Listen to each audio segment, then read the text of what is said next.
There are moments in a man's life that divide everything into before and after. Not the big ones.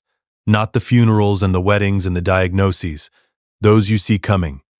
At least from a distance. You have time to brace. I mean the small ones. The ones that arrive without warning in an ordinary room on an ordinary evening, and when they're over, you look at the space around you and realize that everything you thought you knew about who you were dealing with has just been updated, permanently, without your consent. For me, that moment arrived at 7:14 p.m. on a Thursday in February, in the kitchen of a house on Belmead Avenue in the Green Hills neighborhood of Charlotte, North Carolina. I was sitting on a chair with my right leg in a boot cast, my crutches leaning against the counter, and a dry throat. I had been awake since 5 a.m. I had driven myself to a physical therapy appointment that morning and back, which with a broken leg and a 2019 F250 is the kind of accomplishment that should come with a certificate. I had eaten half a sandwich because reaching the refrigerator was an operation that required planning. And at 7:14 p.m., I looked at my son-in-law across the kitchen of the house where my daughter lived, the house I had financed, and I said, "Daniel, would you mind getting me a glass of water?" What he said back to me I am going to tell you exactly, because I want you to understand what the next 48 hours were built on. He looked up from his phone. He looked at me, and he said, "Go crawl for it yourself. I'm not your damn servant, old man." Then he went back to his phone. My daughter Isabella was standing at the stove. She didn't turn around. She just stood there, stirring something that didn't need stirring, staring at a pot. I sat with that for 3 full seconds. 3 seconds is a long time when you're counting. Then I picked up my crutches, put them under my arms, made my way across the kitchen on a broken leg, filled a glass at the sink, drank it standing there at the counter, didn't say a word, went to the guest room, and closed the door. And at 11 p.m. that night, I made a phone call that lasted 94 seconds. I didn't know yet what those 94 seconds were going to cost Daniel Cross, but I had a pretty good idea. Welcome to Sweet Family Revenge. Get comfortable, grab something to drink, and remember, the people in these stories had every single chance to behave themselves. They just chose wrong. Subscribe below and drop a comment. My name is William Harrington, 64 years old, Charlotte born, Charlotte built. I have lived in this city since before the honky-tonks on Broadway were considered charming rather than profitable, back when Printer's Alley still smelled like cigarettes and ambition, and the two were hard to tell apart. I raised 2 children in the Sylvan Park neighborhood in a house that Diane and I bought in 1989 for $74,000, and that would sell today for something that would make your eyes water. Diane passed 6 years ago. Pancreatic cancer, the kind that gives you very little notice and even less time to argue with it. She was 61. She was the sharpest person I have ever known, and the kindest, which is a combination that the world produces rarely and wastes far too often. I spent 31 years building Ashford Capital Partners, a mid-market private equity firm operating out of a suite of offices on West End Avenue. Not flashy, not the kind of firm that gets profiled in magazines, the kind of firm that identifies undervalued businesses, structures intelligent investments, and makes very quiet, very consistent money over a very long time. We have 14 portfolio companies across 9 states. I know each one the way a farmer knows his fields, not from a distance, but from standing in them. I retired from day-to-day management 2 years ago. Retired is a flexible word when you own equity stakes in 14 companies and have an attorney named Gerald Okafor who calls you every Tuesday at 9 a.m., whether you want him to or not. My daughter Isabella is 37 years old. She has her mother's laugh and my stubbornness, which is honestly the most dangerous possible combination. And I say that as a man who has negotiated against some very stubborn people in 31 years of private equity. She's beautiful in the way Diane was beautiful, not performatively, just constitutionally, like good posture, like something she doesn't think about. She married Daniel Cross 5 years ago. Daniel Cross is 39 years old. He runs a boutique wealth management firm called Northbridge Solutions, out of an office in the Gulch neighborhood of Charlotte. He drives a Porsche Cayenne that costs more than my first 2 cars combined, wears watches that have waiting lists, and has a very specific way of entering rooms that suggests he has thought about how he enters rooms. He is, by his own accounting, self-made. His word. He uses it constantly. At dinner parties. At Isabella's school fundraisers where their 2 kids go to a private school in Belmead. In the bio on Northbridge Solutions website, which I have read because I read everything. Daniel Cross, founder and CEO, self-made entrepreneur, built from nothing. I want to tell you about the night Daniel Cross almost lost his company. It was a Thursday in October, 5 years ago, 6 months before he married my daughter. Isabella had called me from the parking lot of a Publix on Hillsborough Pike at 9 p.m., crying in the way she only cries when something is actually wrong and not just frustrating, which is a distinction I learned to make when she was about 4 years old. Dad. Her voice was thin. Daniel's firm. It's in trouble. Real trouble. They've burned through the operating line, the lease is up for renewal, and 2 of his analysts just left. He's not going to make it another quarter. Okay, I said. He doesn't know I'm calling you. He'd be furious. I know, I said. Can you? Is there anything? Go home, I said. Take care of dinner. I'll handle it. What I did over the next 3 weeks I structured through an entity called Ridgeline Capital Advisors, a holding vehicle that Gerald manages and that has no public connection to my name. I brought in 2 of my partners as co-investors to further dilute any trail back to me. We invested $2.3 million in Northbridge Solutions as a Series A institutional round, structured as preferred equity with a 34% stake. We saved Daniel Cross's company 3 weeks before he proposed to my daughter. He never knew. Isabella never told him, partly because I asked her not to, partly because she understood instinctively what it would do to his sense of himself, and partly because my daughter, despite everything, has always tried to protect the people she loves, even when they don't deserve it. For 5 years, Daniel Cross had been calling himself self-made. For 5 years, he had been 34% mine. I had never intended for him to find out that way. But at 7:14 p.m. on a Thursday in February, he made a choice that changed the intention. Let me tell you about the broken leg, because context matters. January 31st, 7:30 in the morning. Black ice on the driveway of my house in Sylvan Park, which is a neighborhood that does not get enough ice to justify the infrastructure for handling it properly. I stepped off the porch. My right foot found approximately 0 friction, and the next thing I was aware of was lying on the concrete looking up at a very gray Charlotte sky, thinking 2 things simultaneously. This is going to hurt tomorrow, and I should have gotten that salt spreader Diane always wanted. The ER at Vanderbilt Medical confirmed a clean break of the fibula, just above the ankle. 6 weeks in a boot. No driving for 2 weeks, no weight bearing for the first 10 days, and a set of crutches that immediately became the most annoying objects I had ever owned. My son James, who is 34, lives in East Charlotte, and has the specific energy of a man who was raised by a father who valued competence and has spent his adult life proving he absorbed that. Offered to have me stay with him. His apartment has stairs and he has a rescue dog named Biscuit who weighs 97 pounds and has no spatial awareness whatsoever, so I declined. Isabella called the same afternoon. Dad, come stay with us. We have the guest room.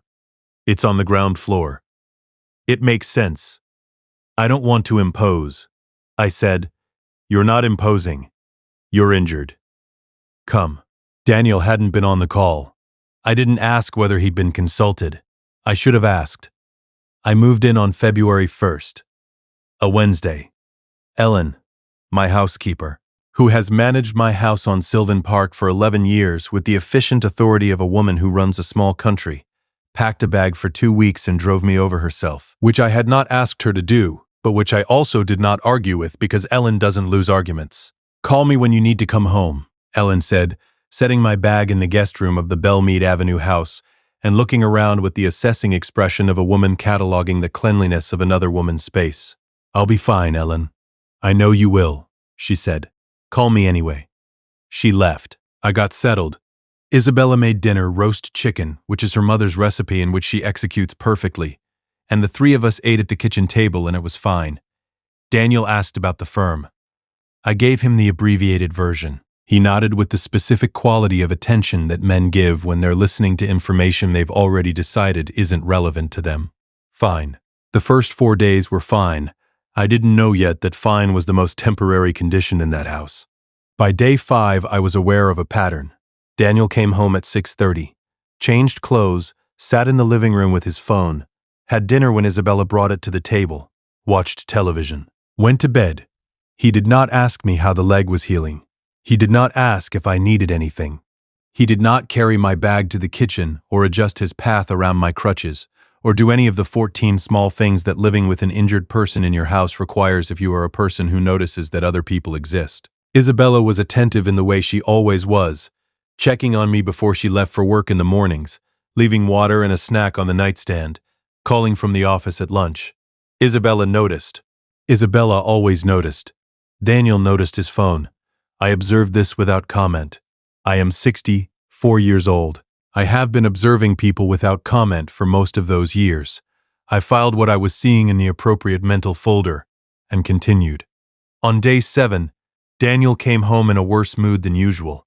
Some deal that had gone sideways, from what I gathered through the walls.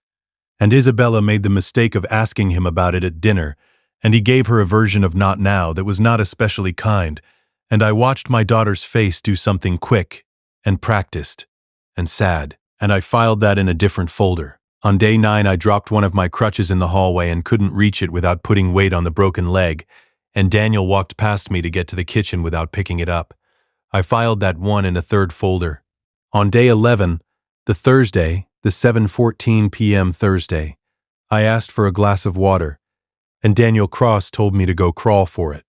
The guest room on Belmead Avenue is a fine room, 12 by 14. Good mattress. The en-suite works. There's a window that looks out at the side yard and a magnolia tree that Diane would have loved, which I tried not to think about too much.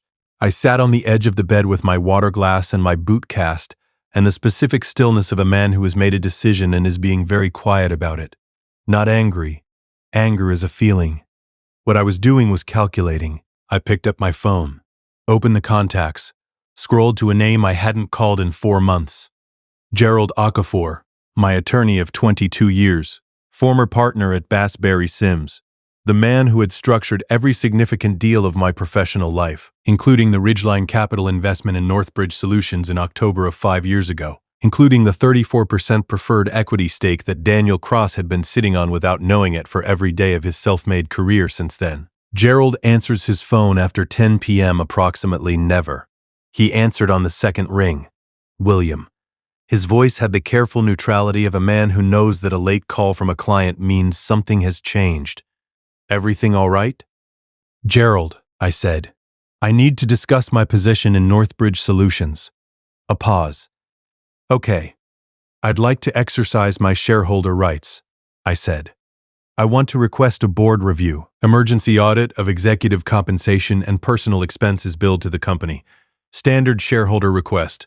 Nothing aggressive, nothing illegal, nothing that can't be explained as routine diligence.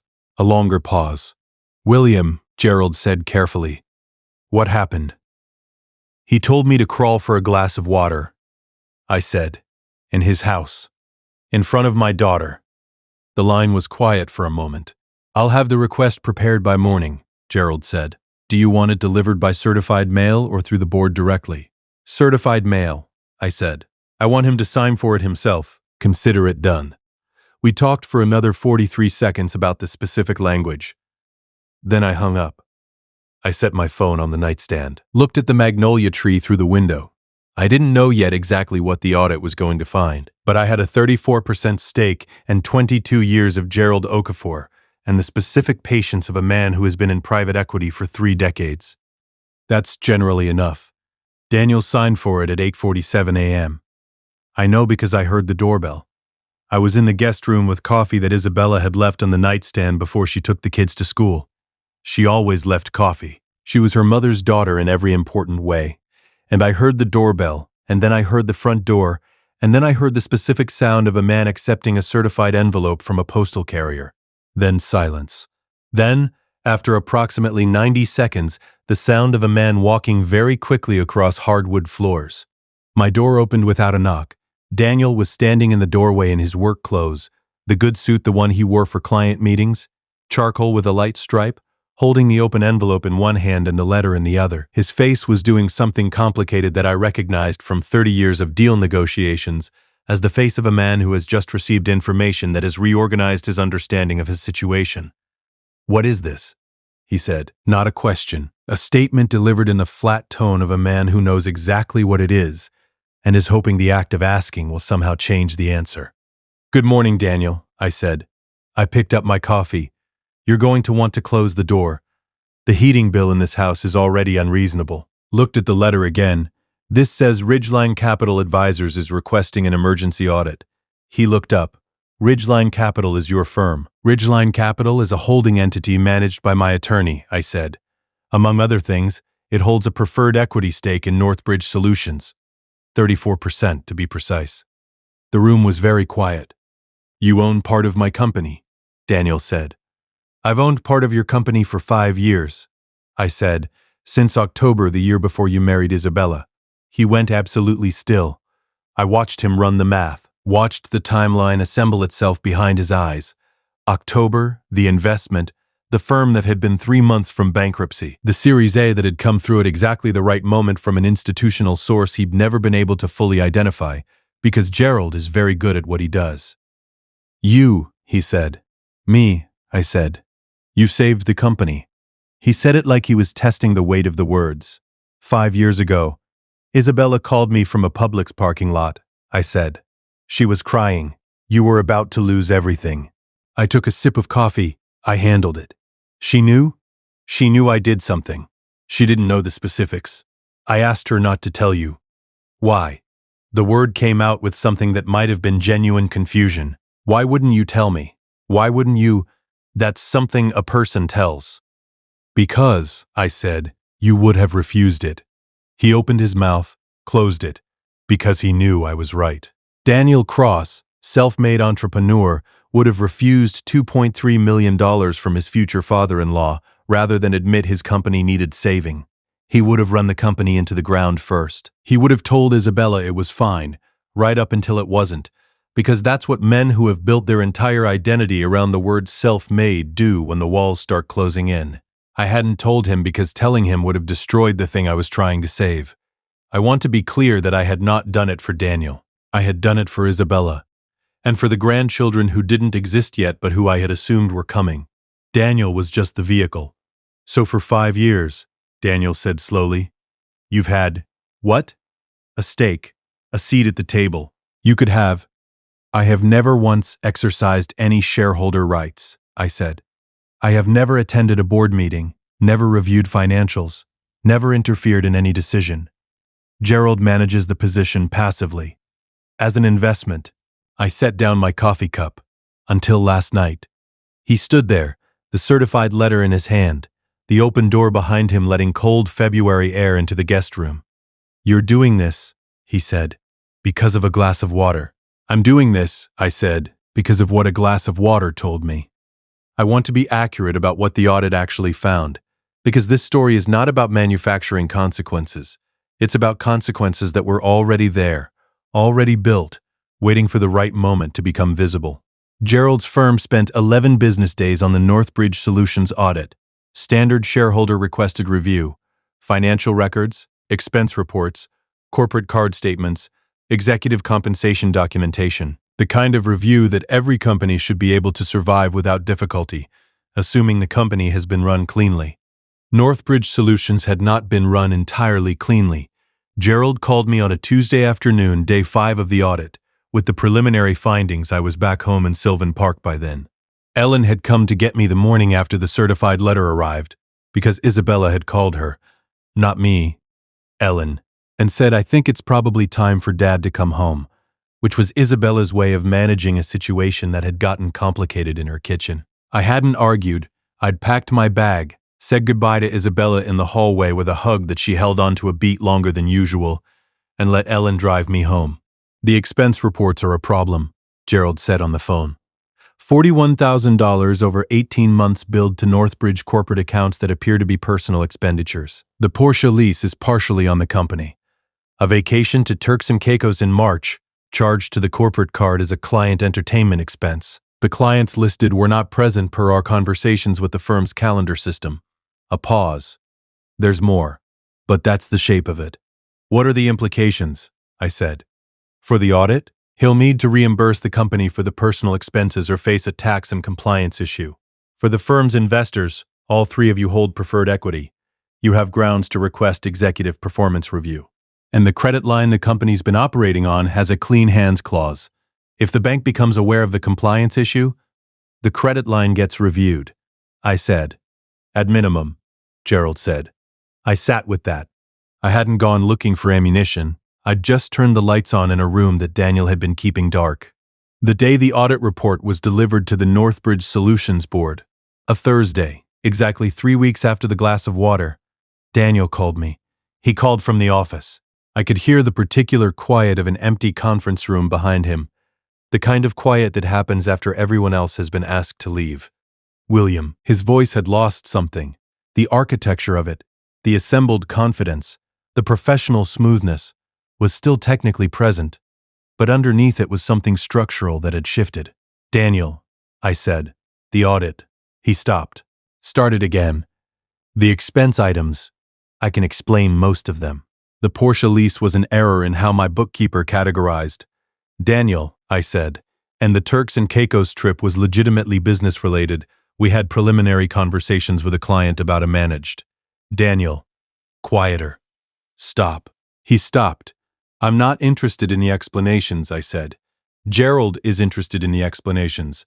The board is interested in the explanations. I'm interested in something else. What? I want to know, I said, what my daughter's life looks like inside that house. Not the outside of it. The inside. I want to know whether my daughter is happy, whether she's treated well, whether the man she married is the man he presented himself as being.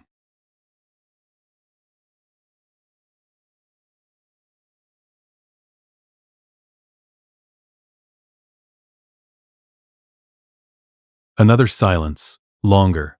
I love Isabella, Daniel said. I know you think you do, I said. I'm asking about the behavior. Behavior is how love is measured at 64. You stop accepting the feeling as a substitute for the conduct somewhere around 40, if you're paying attention. He was quiet for a long time. I've been under a lot of pressure, he said.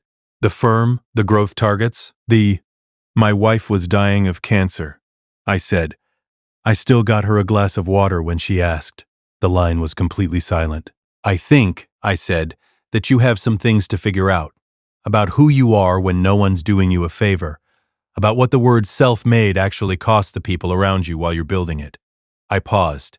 I think you need to have a long, honest conversation with my daughter. Not about the audit. About everything the audit is a symptom of. When he did, his voice was different. Not broken. Daniel Cross was not a man who broke easily, but quieter, like something had been turned down. Is there a way through this? He said. The audit. The board review. Is there... Gerald manages the position, I said. Talk to Gerald. What I want to talk about is... Isabella. Everything I know about the audit, I said. Nothing I know about the investment. That conversation is between you and her. She's going to... And then she's going to decide what she wants to do. And whatever she decides, I'm going to support. I paused.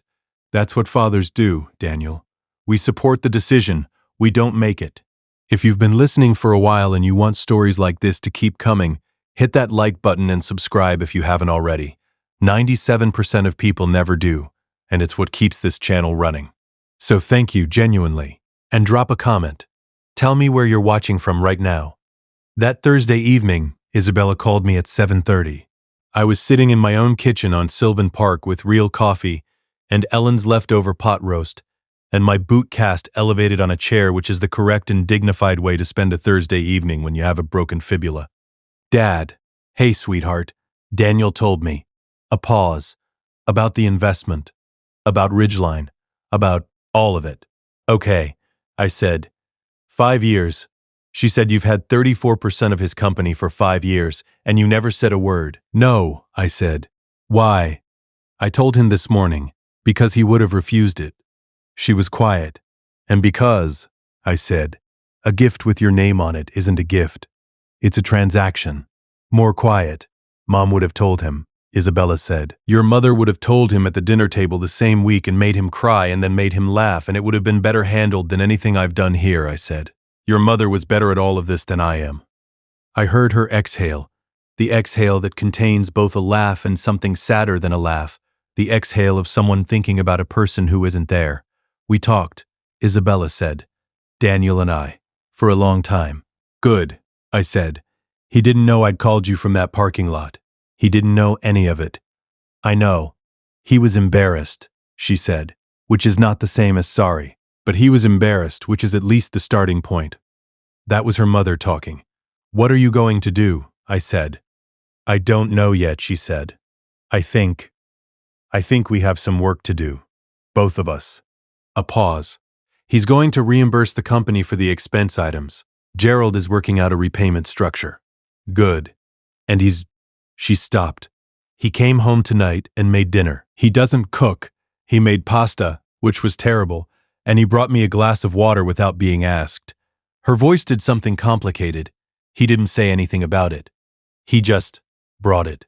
At the magnolia tree through the kitchen window, not the one on Belmead Avenue, my own, the one Diane had planted in the backyard 20 years ago. That's something, I said. It's a start, she said. Some stories end with the arrest. Some end with the certified letter.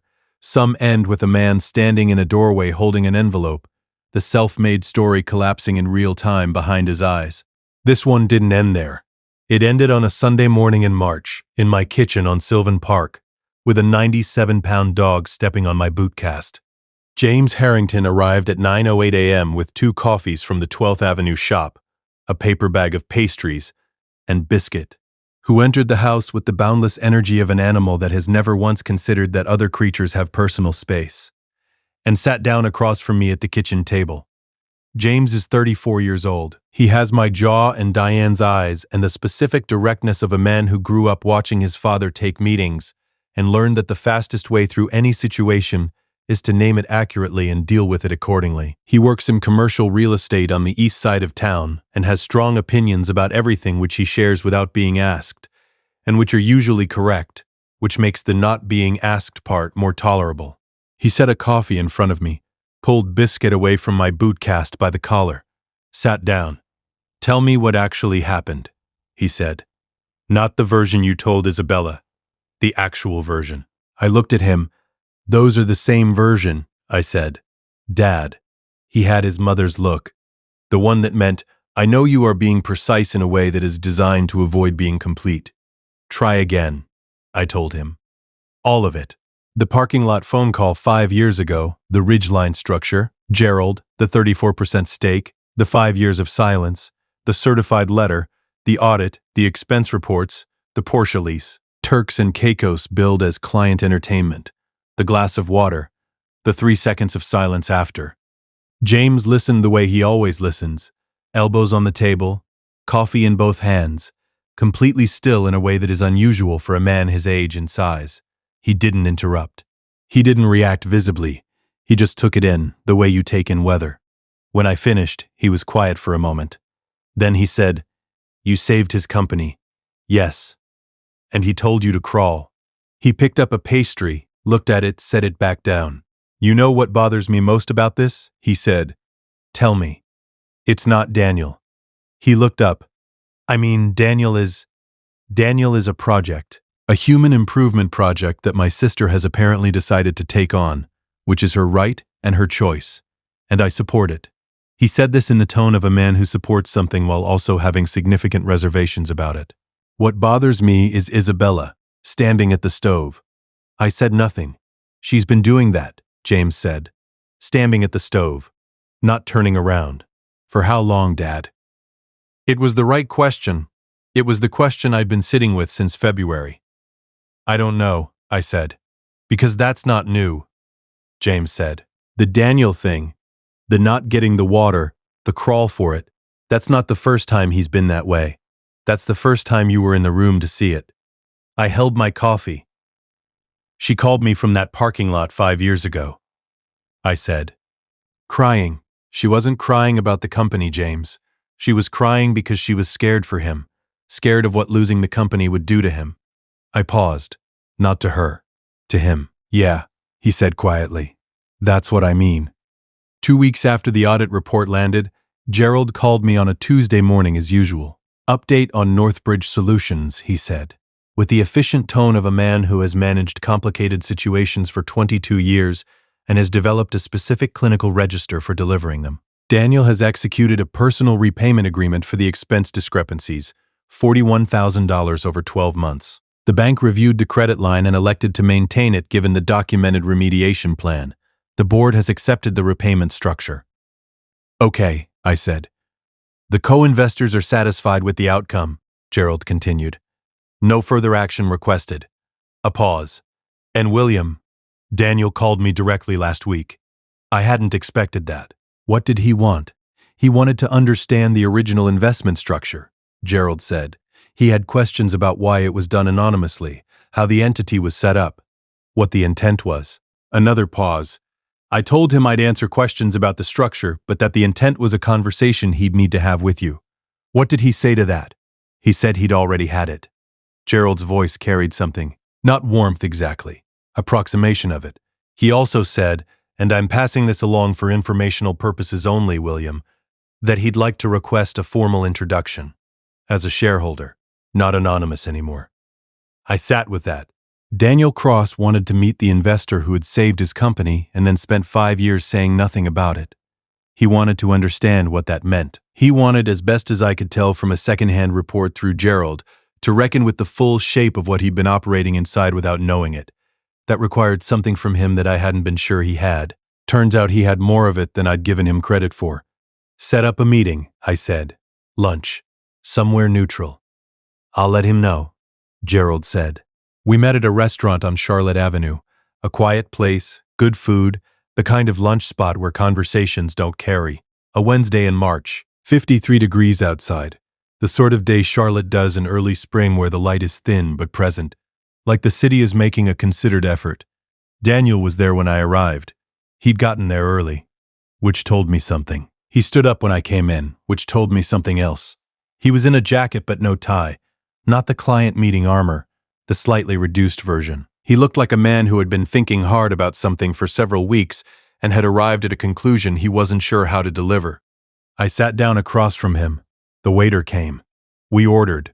Neither of us touched the bread. I want to say something, Daniel said, and I want to say it before we talk about anything else. What I said to you in that kitchen was... He stopped, tried again.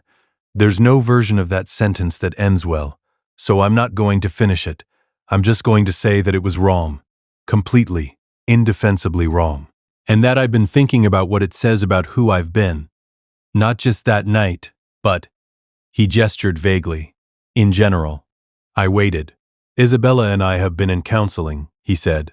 2 weeks now, every Tuesday. It was her idea and I agreed to it, and I want to be honest with you. It's been harder than anything I've done professionally, including the audit. He almost smiled. The audit was just humiliating. The counseling is actually difficult. That's usually how it works, I said. The therapist asked me, first session, to describe my relationship with success. He turned his water glass. I talked for 20 minutes and she stopped me and said, "You've described what success looks like." I asked what it feels like, and I didn't have an answer. I looked at him. He was doing something I hadn't been sure he could do. He was being honest without an agenda. The company, Daniel said. The investment. The fact that you... He exhaled. I keep coming back to the parking lot. Isabella calling you at 9 p.m. crying in a Publix parking lot because she was scared, and you picking up the phone and saying, "I'll handle it," and then handling it, quietly, without telling anyone, without wanting credit. She's my daughter, I said. That's not a remarkable thing. It is, though, he said. From where I'm sitting, it is. He looked at me directly. I've been calling myself self-made for 5 years. I believed it. I built a whole identity around it. And the truth is that the foundation of the thing I've been proudest of was built by a man I told to crawl across his own kitchen. The restaurant was quiet around us. Daniel, I said, I didn't invest in your company because I believed in your company. I barely knew your company. I invested because my daughter was crying in a parking lot and I could make it stop. I paused. The company earned the rest. The 5 years of growth, the client base, the reputation on the street, that's yours. I provided the floor. You built the house. He looked at me for a moment. You've been sitting on that for 2 weeks, he said. Longer, I said. I just needed a reason to say it. Something shifted in his face, not dramatically, just settled. The food came. We ate. We talked. About the firm, about the repayment structure, about the co-investors, about how Gerald was going to restructure the ridgeline position going forward now that the anonymity was no longer serving any purpose. Practical things. The practical layer over something that neither of us was going to say explicitly but that was present in the room regardless. I didn't know yet what Daniel was going to do with the thing that had shifted, but I had 31 years of reading people across tables, and I had a feeling. 6 weeks after the glass of water, a Saturday morning in mid-March, I was at the house on Sylvan Park. Boot cast off, doctor had cleared me to transition to a walking brace, and I was attempting with moderate success to make my own coffee in my own kitchen without leaning on anything, which after 6 weeks felt like a personal achievement significant enough to warrant some internal acknowledgement. The doorbell rang at 10 a.m. Ellen was off on Saturdays. I made my way to the front door. Daniel was standing on the porch. Not Isabella, not the kids. Daniel, alone, in jeans and a jacket, holding a paper bag from the bakery on Murphy Road that I had mentioned once, in passing, as the place Diane used to buy the good cinnamon rolls on Saturday mornings. I looked at him. He looked at me. Isabella doesn't know I'm here, he said. Okay, I said. I brought... He held up the bag slightly. I asked Isabella a few weeks ago where you used to take her mother on Saturday mornings. She told me about this place. He paused. I wasn't sure if it was... I didn't know if it would be... Come in, I said. He came in. I made coffee. Real coffee, not the half measure I'd been making for myself. And we sat at the kitchen table in the Saturday morning light, which in March in Charlotte comes through the east windows at a low angle and turns everything slightly golden in the way that makes you understand why Diane had always said this was her favorite room at this time of day. Daniel set a cinnamon roll in front of me. I looked at it. Diane's cinnamon rolls. From her bakery. Brought by the man who had told me to crawl 6 weeks ago. Life is not tidy. It is not neat. It does not resolve the way you plan it to. But sometimes it resolves. Thank you, I said. Thank you, Daniel said. We ate in the Saturday morning quiet. After a while, Daniel said, I want to be better at this. I looked at him. At what? At. He gestured. At being in a family. At understanding what that actually requires. He turned his coffee cup. I grew up in a house where my father was... Absent isn't quite the right word. He was physically present. But he was absent in the ways that count. And I think I've been...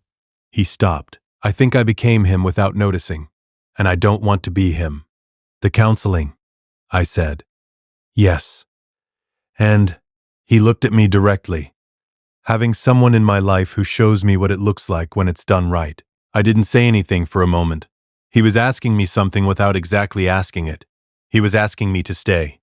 There's a thing Diane used to say, I said finally. When the kids were young and she was managing everything, which is what she did, she managed everything. She used to say, families aren't built in the good moments.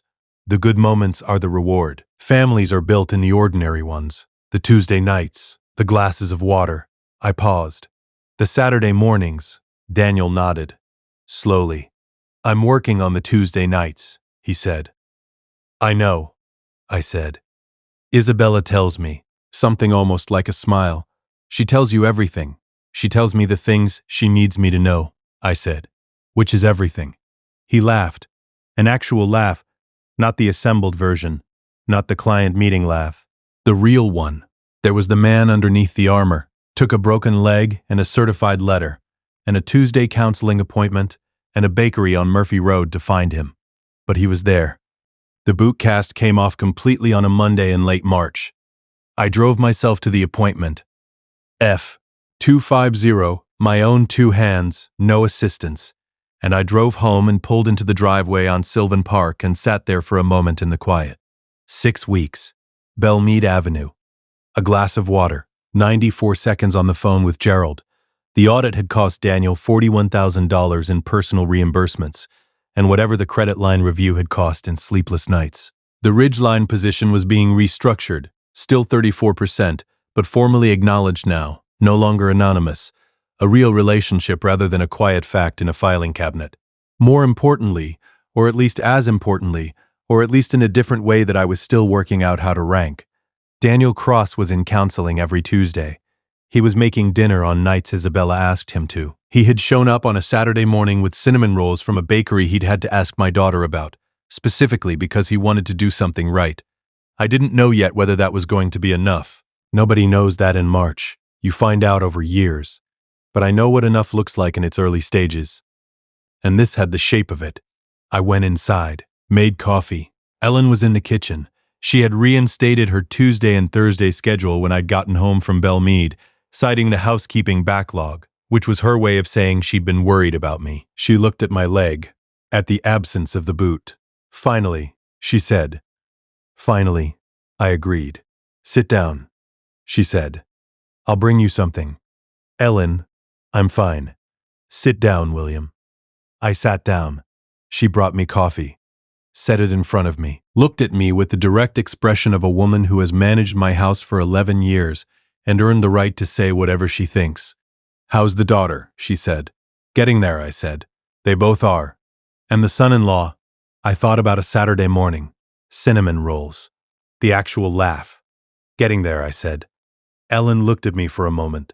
Then she went back to whatever she was doing at the counter, which is her way of indicating that the conversation has reached a satisfactory conclusion. I sat at Diane's kitchen table in the March morning light and drank my coffee. Diane would have had opinions about all of this. She would have had opinions, and she would have shared them, probably all at once, probably over dinner, probably in the specific tone she used when she was right and knew it, and wanted me to admit it first. She would have been right. She would have said the point was never the audit. The point was never the 34%. The point was the family. It was always the family. The audit was just the way the family found its way back to itself. I put my hand flat on the table.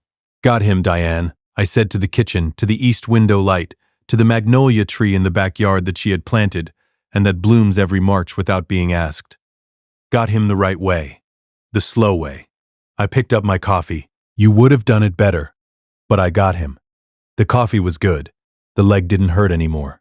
And somewhere on Belmead Avenue in the Green Hills neighborhood of Charlotte, North Carolina, my daughter was making Saturday plans with a man who had driven to a bakery on Murphy Road to buy cinnamon rolls for a father-in-law he was still learning how to deserve. It wasn't perfect. Nothing worth keeping ever is. But it was honest. And it was ours. And for a Saturday morning in March, that was exactly enough. If this one got to you somewhere real, if you thought about your own family, your own Saturday mornings, your own person who brought coffee without being asked, then you already know why sweet family revenge exists. This channel is for every parent who ever sat quietly in a room and chose patience over reaction.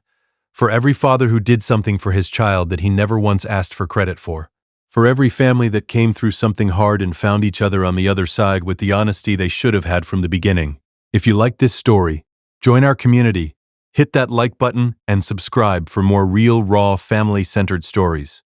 Genuinely, it's what keeps this channel going, and we're grateful for every single person who does it. And before you go, drop a comment below. Tell me where you're watching from. City, state, country, wherever you are right now in the world. This story started in a kitchen in Charlotte, North Carolina, on a Thursday evening in February, and I want to know how far it traveled. Someone out there is thinking about a person they helped quietly, a thing they did without putting their name on it, a family they've been holding together without being thanked for it. You're not alone in that room.